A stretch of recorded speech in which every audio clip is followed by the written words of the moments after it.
Okay, Sunday morning in Thousand Oaks. We are working on the beach cruiser, and the issue is the power steering pump is making some noise. So there's going to be a little bit of work replacing that. Drop that pump out, change that that center part, reuse the reservoir, which is pretty common. So other than that, Jose's doing a wonderful job. I'm going to show you how I am helping out. Turn the camera around. Okay, as you can see, it's a beautiful day in Thousand Oaks. Really nice. This is Monte Carlo. What year is this? 71. 71 Monte Carlo, and it may be up for sale. So I am here assisting Jose with moral support and verbal advice, some of which may not be wanted since it's typically tinged with a little bit of sarcasm. Sorry about that, Jose. So,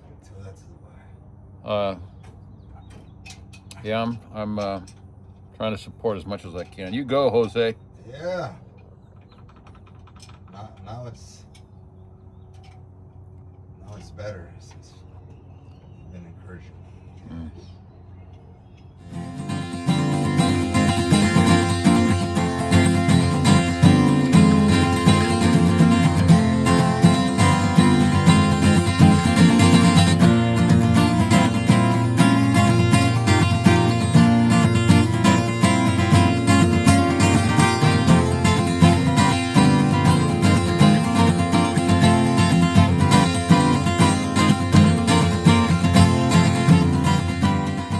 All right, after some considerable effort, a couple of hours, we have got that power steering pump out on the ground. And so now it's a matter of just swapping out that center section of the pump. The reservoir is going to be reused, which is typical. This type of reservoir is called a banjo type. That's what I've always described it as, just a little bit different shape than the newer style. I think the guts are pretty much the same, and they go bad occasionally, sometimes from running low on fluid. Regardless, we'll have to pull that pulley off and transfer it over to the new pump, and then reinstall it. So that should take care of some of that whining noise that typically comes from the pump, and then we'll have power steering and power brakes again on the 66. Okay, the beach cruiser has been test driven. That power steering pump is on there. There's still a little bit of issues with it, but it looks like we are going to be heading back to Sacramento here real quick. So hopefully we'll be on the road by noon, back in Sacramento by 8, depending on how many stops we have. And then, gosh darn it, but rain's coming tomorrow. Man, gotta stop what I'm doing and kind of cover up. Anyway. Looking good. Okay, one more spin around the block, and then we'll load up, pull that bench seat out, because Jose is going to be hauling a large piece of fiberglass for a 108 SportVan for me.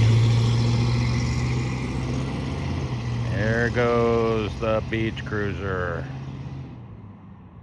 All right, well, looking good for us getting out of here before noon. Okay, off we go to Sacramento, following the beach cruiser. Let's see how this goes. It's we got out of there about 12:30, so it's close to 1 o'clock now.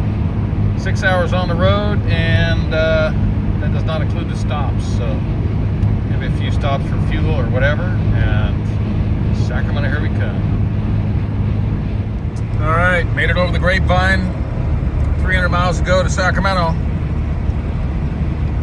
Looking good. No problems with the beach cruiser. Just got done stopping at a gas station, topped off. He said that temperature was like 180 all the way.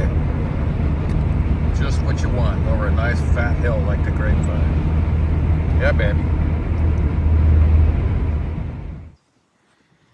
Okay, here at the shop, we took the opportunity of putting the 66 Beach Cruiser up in the air while we had the chance to take a look at some steering components and things like that. And good opportunity to take a look at this power steering system that Jose has installed. So this is the, let's see if we can get a good look at this. So this is the hydraulic power unit. Get back up a little bit, right there. So tie rod end, hydraulic power unit. This end is bolted to solid to the side with a bracket, and then you got power lines coming to it, and then the ram underneath this bellows. Let me turn around, point toward the rear, and bolted to the tie rod end, or excuse me, the tie rod. And we did a little work, put a couple of shims in there because there was just a little bit of movement back and forth in there. And that is the basis of it. There's the hoses that feed it from the control valve. And the control valve is in place of the drag link. So normally the drag link is just solid, but you have this control unit which senses movement back and forth as you're steering left and right, and then that sends power to the ram. So you have power left, power right, and don't quote me, that might be reversed, and also high pressure and low pressure or supply and return. So that is your Ford type control unit right here. What year was that? 70s, F250s, the highboy truck. Okay, so another view of it here. Drag link, steering gear, sector shaft, pip and arm, control valve assembly, control rod assembly, drag link, what do you want to call that combination, and then off to the steering arm, link, which is the other end is attached to the tie rod end, and that's what moves the steering back and forth. So there we go. Other than that, it's nice that the belly pan is off. Get a good look at that aluminum radiator, which is out of what year Corvette? 92 Corvette. 92 Corvette with no major modifications to the radiator.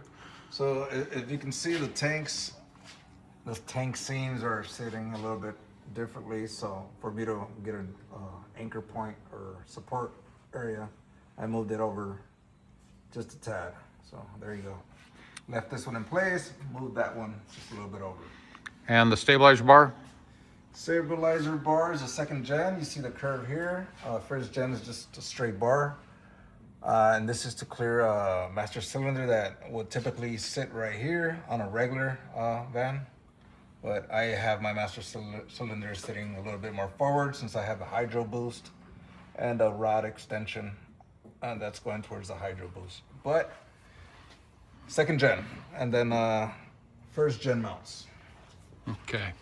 So first gen mounts out down low by the spring U-bolts, and then here's your regular stock brake pedal assembly, and then the added rod that goes back to the master cylinder hydro boost, and that's what sends the signal to the brakes.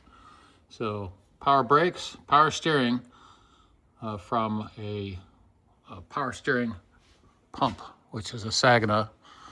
So standard GM stuff there. And that's pretty much it. What else we got here? What else we got here, Jose? That's pretty much it. Corvette is different. Corvette radiator, hydro boost, your disc brake setup, AC system that's not completed just yet. And you can see the compressor for the power steering up here, the Saginaw. Sorry, not compressor, the pump for the power steering. We have a 350 with a 200 for R shift cables. This one. Cooler up front. Yeah, for the transmission, cooler up front. That's like what, a 12-inch fan with a transmission cooler, something like that. This looks smaller than a 12-inch, maybe. I'm not too sure. All right, so that's looking good. Oh, let's show them the condenser for the air conditioning, which That's the newest edition. we have the receiver filter dryer. We have Yeah. air conditioning, condenser, dual fans, and this was placed in this position to avoid any additional heat onto the doghouse or in front of the radiator. And it also serves to, it also lines back here for the rear unit. Yep, front and rear evaporators.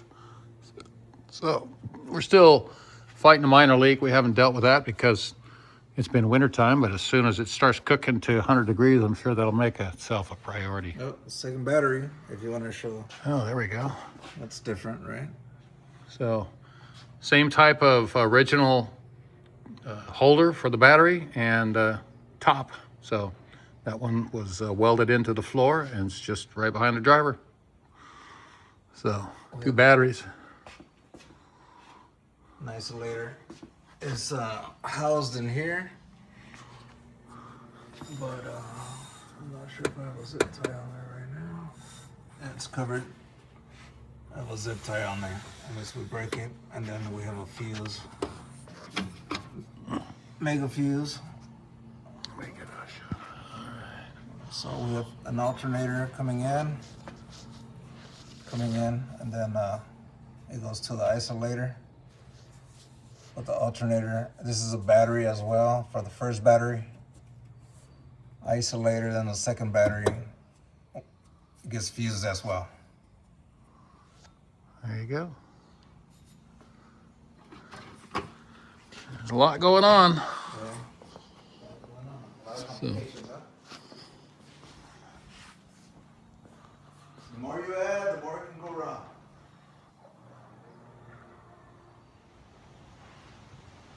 okay, just a couple more quick items while we're under here about this transmission. This is the transmission pan. Let me see if I can get a good shot of that. So this is the 204R. Yep. And this is the one that has the 3 forward speeds and an overdrive. So 16 volts. 16 bolts.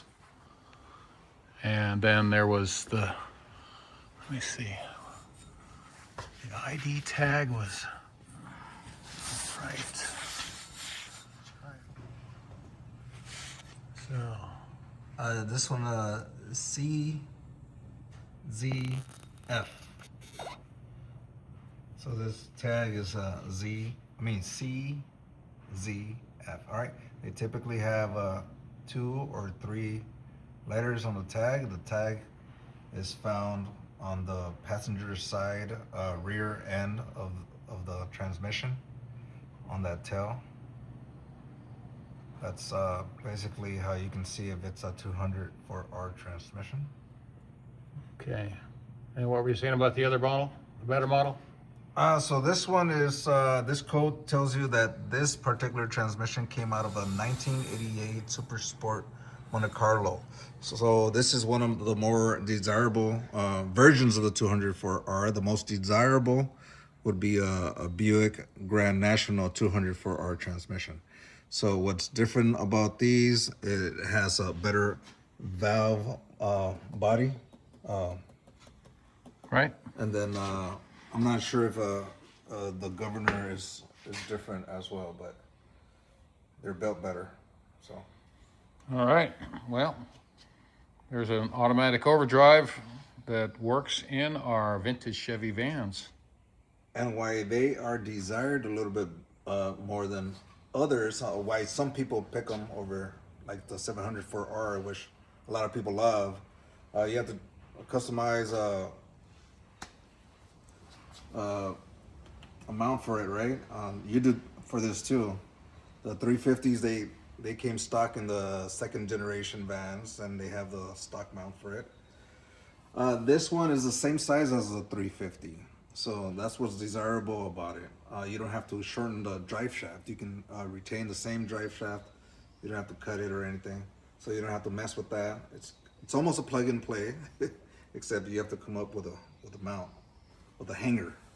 So there you go, and you can check out the hanger on this one if you like. And then let's see here. I'll get a shot of this hanger here.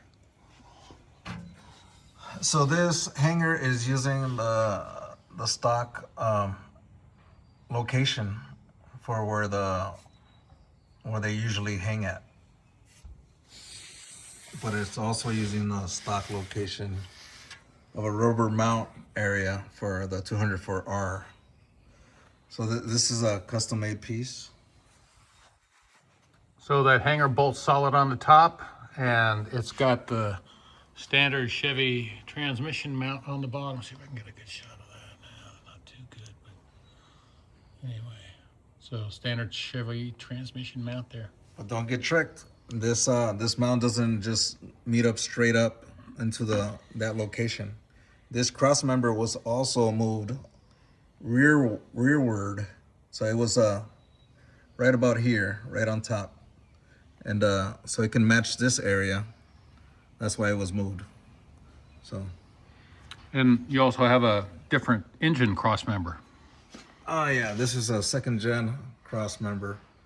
I first got this because I think the 250 and I didn't have space between the actual engine, which is longer on the 250s, opposed to a small block Chevy 350. It's a longer block, and the space for an electric fan was impossible.